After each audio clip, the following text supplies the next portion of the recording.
ସମସ୍ତଙ୍କୁ ଖ୍ରୀଷ୍ଟ ପ୍ରେମରେ ନମସ୍କାର ଆଉ ଶୁଭେଚ୍ଛା। ସାରା ଓଡ଼ିଆ ଚ୍ୟାନେଲରେ ଆପଣମାନଙ୍କୁ ସ୍ୱାଗତ ଜଣାଏ। ଆଜି ଆମେ ପୁରାତନ ନିୟମର ଏକ ଛୋଟ କିନ୍ତୁ ଶକ୍ତିଶାଳୀ ପୁସ୍ତକ ନାହୁମ ଉପରେ ଧ୍ୟାନ କରିବା। ନାହୁମ ପୁସ୍ତକରେ ମାତ୍ର 3ଟି ଅଧ୍ୟାୟ ଅଛି, କିନ୍ତୁ ସେଥିରେ ଈଶ୍ୱରଙ୍କର ନ୍ୟାୟ, କ୍ରୋଧ, ଭୟଙ୍କର ସତ୍ୟ ସହିତ ସାନ୍ତ୍ୱନା, ସୁରକ୍ଷା ଓ ଆଶା ମଧ୍ୟ ଦିଆଯାଇଛି। ନାହୁମ ପୁସ୍ତକର ପ୍ରଧାନ ବିଷୟ ହେଉଛି ନିନିବିର ବିନାଶ। ନିନେବି ସେତେବେଳେ ଜଗତର ସବୁଠୁ ବଡ଼ ସହର, ଶକ୍ତିଶାଳୀ ସାମ୍ରାଜ୍ୟ, ଧନ ଦୌଲତରେ ପ୍ରସିଦ୍ଧ ଥିଲା। କିନ୍ତୁ ସେମାନଙ୍କର ଗର୍ବ, ପାପ, ହିଂସା, ନିଷ୍ଠୁରତା ଈଶ୍ୱରଙ୍କର କ୍ରୋଧକୁ ଆଣିଲା। ଆପଣମାନେ ମନେ ପକାନ୍ତୁ, ନିନେବି ସେହି ସହର ଯେଉଁଠାରେ ଜୁନୁସ ପ୍ରବକ୍ତାକୁ ପଠାଯାଇଥିଲା।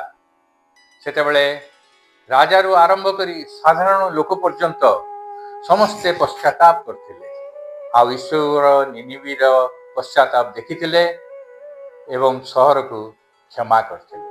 କିନ୍ତୁ ଦୁଃଖର ବିଷୟ, କିଛି ପିଢ଼ି ପରେ ନିନିବି ପୁଣି ପାପ, ଅନ୍ୟାୟ ଏବଂ ହିଂସାରେ ଲାଗି ରହିଲା। ସେଥିପାଇଁ ଈଶ୍ୱରଙ୍କର ନ୍ୟାୟ ଅନିବାର୍ଯ୍ୟ ହେଲା। ନାହୁମ ପୁସ୍ତକ 1 ପର୍ବ 2 ଆଉ 3 ପଦରେ ଲେଖାଯାଏ, ସଦାପ୍ରଭୁ ସ୍ୱଗୌରବ ରକ୍ଷଣେ ଉଦ୍ଯୋଗୀ ପରମେଶ୍ୱର ଓ ପ୍ରତିଫଳ ଦାତା ଅଟନ୍ତି। ସଦାପ୍ରଭୁ ପ୍ରତିଫଳ ଦାତା ଓ କ୍ରୋଧପୂର୍ଣ୍ଣ ଅଟନ୍ତି। ସଦାପ୍ରଭୁ ଆପଣା ବିପକ୍ଷ ଗଣକୁ ପ୍ରତିଫଳ ଦିଅନ୍ତି ଓ ଆପଣା ଶତ୍ରୁଗଣ ନିମନ୍ତେ କୋପ ସଞ୍ଚୟ କରନ୍ତି। ସଦାପ୍ରଭୁ କ୍ରୋଧରେ ଧୀର ଓ ପରାକ୍ରମରେ ମହାନ ଓ କୌଣସି ପ୍ରକାରେ ଦୋଷୀକୁ ନିର୍ଦ୍ଦୋଷ କରିବେ ନାହିଁ। ଘୂର୍ଣ୍ଣିବାୟୁ ଓ ତୋଫାନ ମଧ୍ୟରେ ସଦାପ୍ରଭୁଙ୍କର ପଥ ଅଛି ଓ ମେଘମାଳା ତାହାଙ୍କର ପାଦ ଧୂଳି। ପରମେଶ୍ୱର ଈର୍ଷାଳୁ ଓ ପ୍ରତିଶୋଧକ। ପ୍ରଭୁ ତାଙ୍କ ବିରୋଧୀଙ୍କୁ ପ୍ରତିରୋଧ କରନ୍ତି। ସେହିପରି ପ୍ରଭୁ ମଧ୍ୟ ଧୈର୍ଯ୍ୟଶୀଳ, କିନ୍ତୁ ସେ ଦୋଷୀକୁ ଦଣ୍ଡ ବିନା ଛାଡ଼ିବେ ନାହିଁ। ନାହୁମ ପୁସ୍ତକରେ ଆମେ ଦେଖିବାକୁ ପାରୁ ଯେ ଈଶ୍ୱରଙ୍କର ନ୍ୟାୟ ସତ୍ୟ ଅଟେ। ନିନିବି ସେମାନଙ୍କର ପ୍ରଭାବ, ଶକ୍ତି ଓ ସାମ୍ରାଜ୍ୟକୁ ନିଜର ସୁରକ୍ଷା ଭାବିଥିଲେ। ସେମାନେ ଭାବିଥିଲେ ଯେ ଆମେ ଶକ୍ତିଶାଳୀ, କେହି ଆମର ହାନି କରିପାରିବେ। କିନ୍ତୁ ଈଶ୍ୱରଙ୍କ ସମ୍ମୁଖରେ କୌଣସି ଶକ୍ତି, ଧନ, ରାଜ୍ୟ, ସେନା କିଛି ନୁହେଁ। ଈଶ୍ୱର କହିଥିଲେ ଯେ ମୋର ନ୍ୟାୟ ନିଶ୍ଚିତ। ସେଥିରୁ ଆମେ ଶିଖିଥାଉ ଯେ ପାପ, ଅନ୍ୟାୟ, ଗର୍ବ କେବେ ବି ଈଶ୍ୱରଙ୍କ ସମ୍ମୁଖରେ ଚଳି ନଥାଏ। ସମାଜରେ ଅନ୍ୟାୟ, ଶୋଷଣ, ମିଥ୍ୟା ସବୁକୁ ଈଶ୍ୱରଙ୍କ ନ୍ୟାୟରେ ଦଣ୍ଡ ମିଳିବ। ପାପରେ ସାମୟିକ ସଫଳତା ଥାଇପାରେ, କିନ୍ତୁ ଶେଷରେ ନ୍ୟାୟ ଅଟଳ। ଦ୍ୱିତୀୟରେ ଆମେ ଦେଖିବାକୁ ପାରୁଛୁ ଯେ ଈଶ୍ୱର ତାଙ୍କ ଲୋକମାନଙ୍କୁ ସୁରକ୍ଷା ଦେଇଥାନ୍ତି। ନାହୁମ 1 ପର୍ବ 7 ପଦରେ ଲେଖାଯାଏ, ସଦାପ୍ରଭୁ ମଙ୍ଗଳମୟ ଓ ସଙ୍କଟ ଦିନରେ ଦୃଢ଼ ଦୁର୍ଗ ଅଟନ୍ତି। ଆଉ ଯେଉଁମାନେ ତାହାଙ୍କଠାରେ ନିର୍ଭର କରନ୍ତି ସେମାନଙ୍କୁ ସେ ଜାଣନ୍ତି। ଯେତେବେଳେ ଆମେ ସଙ୍କଟ, ଦୁଃଖ, କଷ୍ଟ, ଅନ୍ୟାୟ ମଧ୍ୟରେ ଗତି କରିଥାଉ, ଆଉ ଯେତେବେଳେ ସମାଜରେ ଅନ୍ୟାୟ, ହିଂସା, ଦୁଷ୍ଟତା ବଢ଼ିଥାଏ, ସେତେବେଳେ ମନେ ରଖିବା ଯେ ପ୍ରଭୁ ମଙ୍ଗଳମୟ, ସଙ୍କଟ କାଳରେ ଏକ ଦୁର୍ଗ। ଯେଉଁମାନେ ତାଙ୍କଠାରେ ଭରସା କରନ୍ତି ସେମାନଙ୍କୁ ସେ ଜାଣନ୍ତି। ଯେତେବେଳେ ଦୁଷ୍ଟଙ୍କୁ ଈଶ୍ୱର ଦଣ୍ଡ ଦିଅନ୍ତି, ସେତେବେଳେ ସେ ଧାର୍ମିକମାନଙ୍କୁ ରକ୍ଷା କରିଥାନ୍ତି। ଏହା ଆମ ପାଇଁ ଏକ ବଡ଼ ସାନ୍ତ୍ୱନା ଅଟେ। ଆମର ସଙ୍କଟ, ଦୁଃଖ, କଷ୍ଟ ସବୁରେ ଆମେ ଯଦି ପ୍ରଭୁଙ୍କୁ ଭରସା କରିବା, ସେ ଆମକୁ ରକ୍ଷା କରିବ। ତୃତୀୟରେ ଆମେ ଦେଖିବାକୁ ପାଉଛୁ ଯେ ପାପଠାରୁ ଦୂରେଇ ରହିବା ଆଉ ସତର୍କ ରହିବା। ନିନିବିଙ୍କ ପତନ ଆମକୁ ସତର୍କ କରେ ଯେ ଆମେ ଯଦି ଈଶ୍ୱରଙ୍କ କୃପାକୁ ଅବହେଳା କରି ପୁଣି ପାପକୁ ଫେରିଯାଉ, ତାହେଲେ ନ୍ୟାୟ ନିଶ୍ଚିତ। ପାପକୁ କେବେ ବି ହାଲୁକା ଭାବେ ନେବେନି।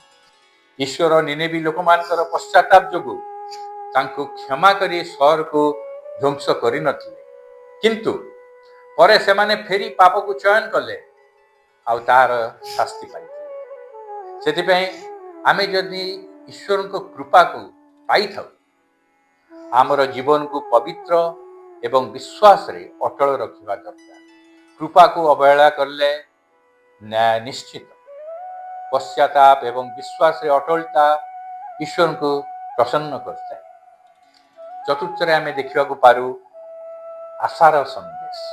ଈଶ୍ୱରଙ୍କ ନ୍ୟାୟ ସତ୍ୟ, କିନ୍ତୁ ତା ସହିତ ମୁକ୍ତିର ଆଶା ମଧ୍ୟ ଅଛି। ଯେଉଁମାନେ ବିଶ୍ୱାସ କରନ୍ତି ସେମାନଙ୍କ ପାଇଁ ମୁକ୍ତିର ଦ୍ୱାର ଖୋଲା ଅଛି।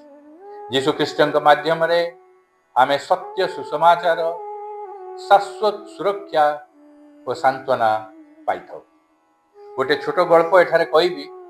ଦିନେ ବହୁତ ଗରମ ପଡ଼ିଥିଲା, ଆଉ ଗୋଟେ ଛୋଟ ପିଲା ବହୁତ ବ୍ୟାକୁଳତାର ସହିତ ତାର ବାପାଙ୍କୁ ଅଫିସରୁ ଫେରିବାର ପ୍ରତୀକ୍ଷା କରୁଥିଲା ଯେ ତାର ବାପା ଆସିଲେ ସେ ତାକୁ ଆଇସ୍କ୍ରିମ୍ ଆଣିବାକୁ କହିବ, ଆଉ ସେଇ ଆଇସ୍କ୍ରିମ୍ ଖାଇଲେ ତାର ଗରମ ଦୂର ହୁଏ। ଆଉ ତାର ବାପା ଆସିଲା ପରେ ତାର ଅନୁରୋଧ କ୍ରମେ ବାପା ବାଜାରକୁ ଯାଇ ତା ପାଇଁ ଗୋଟେ ଆଇସ୍କ୍ରିମ୍ ନେଇ ଆସିଲେ। ଆଉ ସେ ପିଲାଟି ସେ ଆଇସ୍କ୍ରିମ୍ ଦେଖି ବହୁତ ଖୁସି ହେଲା, ଆଉ ତାକୁ ଖାଇବାକୁ ଲାଗିଲା। ଆଉ ତାର ବାପା ଦେଖିଲେ ଯେତେବେଳେ ସେ ଆଇସ୍କ୍ରିମ୍ ଖାଉଛି ସେ ଧୁଆଧୁଇ ହେବା ପାଇଁ ବାଥରୁମକୁ ଚାଲିଲେ। କିନ୍ତୁ ଯେତେବେଳେ ସେ ବାଥରୁମରୁ ଫେରି ବାହାରକୁ ଆସିଲେ ସେ ଦେଖିଲେ ଯେ ସେ ପିଲାଟି କାନ୍ଦୁଛି, ଆଉ ତାର ହାତରୁ ଆଇସ୍କ୍ରିମ୍ ପିଘିଲି ତଳେ ପଡ଼ୁଛି, ଆଉ ସେ ଆଇସ୍କ୍ରିମ୍କୁ ଉପଭୋଗ କରିବାକୁ ପାରୁନି। ତାର ବାପା ତାକୁ ପଚାରିଲେ, କ'ଣ ହେଲା, କାହିଁକି କାନ୍ଦୁଛୁ? ସେ ପିଲାଟି କହିଲା, ବାପା ମୁଁ ଭାବୁଛି ଯେ ଆଇସ୍କ୍ରିମ୍ ଯେତେବେଳେ ସରିଯିବ ପୁଣି ଗରମ ହେବ ମୋତେ, ମୁଁ ସେତେବେଳେ କ'ଣ କରିବି? ଆଉ ସେଇଥିପାଇଁ ସେ ଆଇସ୍କ୍ରିମ୍କୁ ଆଉ ଉପଭୋଗ କରିପାରୁନି, ଆଉ ଖାଇପାରୁନି। ପ୍ରଭୁରେ ମୋର ପ୍ରିୟ ଭାଇ ଓ ଭଉଣୀମାନେ, ଠିକ୍ ସେହିପରି ଆମେ ନିରନ୍ତର ପ୍ରାର୍ଥନା କରିଥାଉ ପ୍ରଭୁଙ୍କ ନିକଟରେ ଆମକୁ ଆମର କଷ୍ଟରୁ ଉଦ୍ଧାର କରିବା ପାଇଁ। ଆଉ ଯେତେବେଳେ ପ୍ରଭୁ ଆମକୁ ସେଇ କଷ୍ଟରୁ ଉଦ୍ଧାର କରିଥାନ୍ତି ଆମେ ତାହାକୁ ଖୁସିର ସହିତ ଉପଭୋଗ କରିବା ପରିବର୍ତ୍ତେ ଭାବିଥାଉ ଯେ ଯଦି ତା ଦ୍ୱିତୀୟ ଥର ପୁଣି ଆସିବ ତେବେ ମୁଁ କ'ଣ କରିବି? ପ୍ରଭୁ ତାଙ୍କ ବାକ୍ୟ ମାଧ୍ୟମରେ କହୁଛନ୍ତି ଯେ ସେ ଆମକୁ ସମସ୍ତ ଦୁଃଖ କଷ୍ଟରୁ ଉଦ୍ଧାର କରିବେ, ଆଉ ସେ କଷ୍ଟ ଆଉ ଦ୍ୱିତୀୟ ଥର ଆସିବ ନାହିଁ। ଆସନ୍ତୁ ନାହୁମ ପୁସ୍ତକ 1 ପର୍ବ 9 ପଦ ପଢ଼ିବା। ସେଠାରେ ଏପରି ଲେଖାଯାଏ, ତୁମ୍ଭେମାନେ ସଦାପ୍ରଭୁଙ୍କ ପ୍ରତିକୂଳରେ କି କଳ୍ପନା କରୁଅଛ? ସେ ନିଃଶେଷ ରୂପେ ସଂହାର କରିବେ, ଦ୍ୱିତୀୟ ଥର କ୍ଲେଶ ଉପସ୍ଥିତ ହେବ ନାହିଁ। ପ୍ରଭୁ ଏଠାରେ କହୁଛନ୍ତି ଯେ ସେ ନିଃଶେଷ ରୂପେ ସଂହାର କରିବେ, ଆଉ ଦ୍ୱିତୀୟ ଥର କ୍ଲେଶ ଉପସ୍ଥିତ ହେବ ନାହିଁ। ଆଜି ମଧ୍ୟ ଶୟତାନ ଓ ବିପକ୍ଷୀମାନେ ଯୋଜନା କରୁଥାନ୍ତି, କିନ୍ତୁ ପ୍ରଭୁଙ୍କୁ ବିରୋଧ କରୁଥିବା ଯୋଜନା କେବେ ସଫଳ ହୁଏ ନାହିଁ। ଏହି ପଦରେ ଈଶ୍ୱର କହୁଛନ୍ତି ଯେ ଶତ୍ରୁଙ୍କର ଯୋଜନା ବିଫଳ ହେବ ଓ ତାଙ୍କ ଦାସ ଦାସୀଙ୍କ ଦୁଃଖର ସେ ବିନାଶ କରିବେ। ପ୍ରଭୁଙ୍କୁ ବିରୋଧ କରୁଥିବା ସବୁ ଯୋଜନା ନିଷ୍ଫଳ ହେବ। ପ୍ରଭୁ କହୁଛନ୍ତି ଦୁଃଖ 2 ଥର ଆସିବନି। ଅର୍ଥ, ପ୍ରଭୁ ଏକ ଥର ଶେଷ କଲେ ସେଇ କଷ୍ଟ ପୁଣି ଆସିବନି। ତାଙ୍କ ଦାସ ଦାସୀଙ୍କ ଆଖିର ଲୁହକୁ ସେ ପୋଛି ଦିଅନ୍ତି। ଏହାର ଉଦାହରଣ ଆମେ ଦେଖିବାକୁ ପାରୁ ଯେ ଇସ୍ରାଏଲୀୟମାନେ ମିଶର ଦାସତ୍ୱରୁ ମୁକ୍ତ ହେବା ପରେ ଫେରି କେବେ ଆଉ ଦାସ ହେଲେନି। ଆମର ଆଜିର ଯନ୍ତ୍ରଣା ଆଗାମୀ ଦିନର ସାନ୍ତ୍ୱନାର ପ୍ରସ୍ତୁତି। ଯେଉଁ ରୋଗରୁ ସେ ଆମକୁ ରକ୍ଷା କରିଛନ୍ତି ତାହା ଆଉ ଦ୍ୱିତୀୟ ଥର ଆସିବ ନାହିଁ। ସେ ଆମକୁ ଶିକ୍ଷା ଦେଇଛନ୍ତି ଯେ ଆମର ସମସ୍ତ ରୋଗ ଦୁଃଖ କଷ୍ଟ ତାଙ୍କ ଚରଣ ନିକଟରେ ରଖିବା ପାଇଁ, ଆଉ ତାଙ୍କ କୃପାରୁ ଆମର ସମସ୍ତ ବିଜୟ ଯାହା ଆମ ଜୀବନରେ ପାଇଥାଉ ତାହାକୁ ଖୁସି ଆନନ୍ଦରେ କାଟିବା ପାଇଁ। କାରଣ ଆମର ଯୁଦ୍ଧ ସେ ଲଢ଼ୁଛନ୍ତି, ଆଉ ସେ କଷ୍ଟ ଦୁଃଖ ରୋଗ ପୁଣି ଆମ ଜୀବନରେ ଦ୍ୱିତୀୟ ଥର ଆସିବ।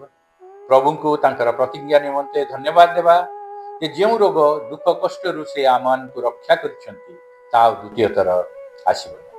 ଏବଂ ଯେଉଁ ମନ୍ଦ କଳ୍ପନା ଆମର ଶତ୍ରୁ ଆମ ବିରୁଦ୍ଧରେ କରୁଛି ତାହା ସାର୍ଥକ ହେବ ନାହିଁ।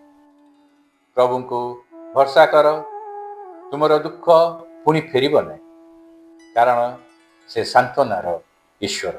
ପ୍ରିୟ ଭାଇ ଓ ଭଉଣୀମାନେ, ନାହୁମ ପୁସ୍ତକରୁ ଆମେ 4ଟି ମହତ୍ୱପୂର୍ଣ୍ଣ ଶିକ୍ଷା ପାଇଲୁ। ପ୍ରଥମ ହେଉଛି ଈଶ୍ୱରଙ୍କର ନ୍ୟାୟ ନିଶ୍ଚିତ। ଦ୍ୱିତୀୟ ହେଉଛି ଧାର୍ମିକମାନଙ୍କ ପାଇଁ ସେ ଦୁର୍ଗ ଓ ଆଶ୍ରୟ। ତୃତୀୟ ହେଉଛି ପାପରେ ଯେପରି ନ ପଡ଼ୁ ସେଥିପାଇଁ ଆମେ ସତର୍କ ହେବା ଦରକାର।